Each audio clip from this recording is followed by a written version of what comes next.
Hey, this is Pastor Larry here again with another Ask Larry question, this time from Carrie, who is asking me, what do I do to make sure that I can continually learn? What have I tried to build into my life to be a lifetime learner?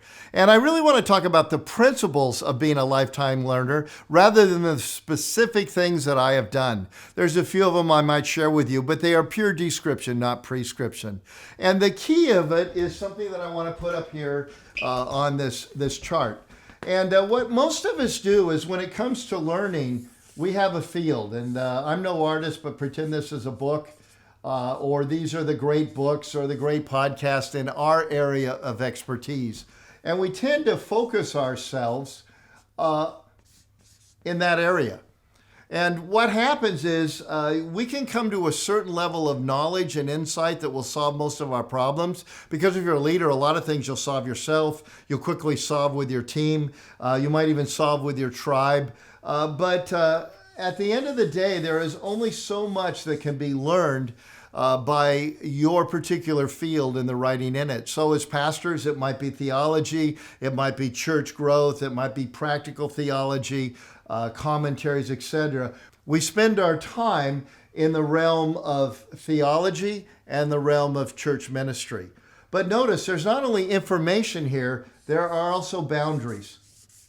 You see, if it's not invented here, it's not found in the book, we tend to think there's no knowledge, no help that can be found there. It's called a paradigm. We all have a paradigm which helps us organize the information we get. And my theological paradigm causes me to see Bible verses a certain way.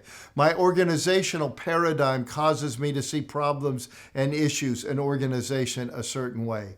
But outside of us, there are always others who have a different paradigm. And while they don't know all the things we know, they know certain things because they're not restricted by a paradigm we have never seen before.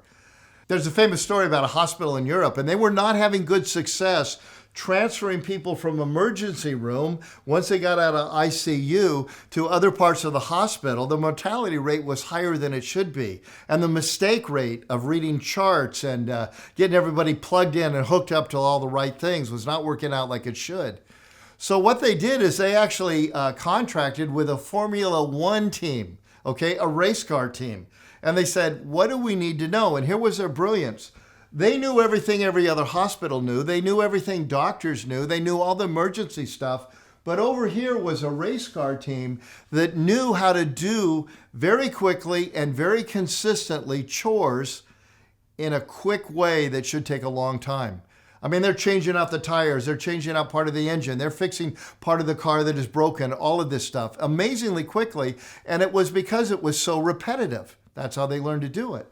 Well, they had the insight to realize over at the hospital that really when you move somebody from an emergency room to a regular room, there's a ton of repetition in there. So they did something that seems so obvious when I explain it, but wasn't obvious at all to the people in the emergency room because they had been trained in the medical field and how to diagnose and how to fix. Well, they simply came in and said, why don't you color code all these various tubes? Why don't you make it so this jack can't fit into the wrong area? And when they were done with this, the mortality rate, instead of losing so many lives, it dropped down to near zero. Because all of the problems that were happening were not the difference between the emergency room and the regular hospital rooms.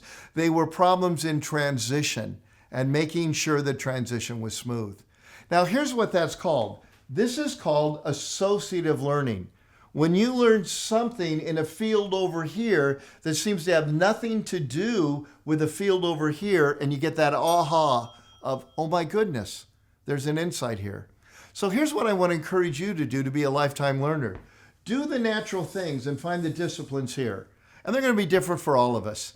You know, I'm often asked, what books have I read recently? And I smile and I go, I might read 10 to 18 a year, many of which are from friends or I'm asked to endorse or do a forward. And people are surprised I don't read a lot as an author. But what I do is I read online because that's how I learn best. Because most books are found as articles before they become a book. But there are other people, they learn from books. There are other people you'll learn from audiobooks. You'll learn from podcasts. You'll learn from hanging out with groups that dig into something together. That's all good. Spend a ton of time, however it works for you, right here. But I want to encourage you to build into your life a pattern of getting out here. In my daily reading, where I have set up online things, man, I go everywhere from TMZ to research on medical things to I'm trying to read some scientific stuff that I have to reread every line over and over again. I read business, I read stock market things. And all of that is so I can better understand the world, better understand where my people are living, but also it's the search for that aha that was over here and now I can take over here. Associative learning will take you to a whole next level, but you got to be patient. It's a lot like searching for silver and gold. Most days you come back with dirt clods, but when you find that mother lode vein, you start digging in, you'll have something really precious.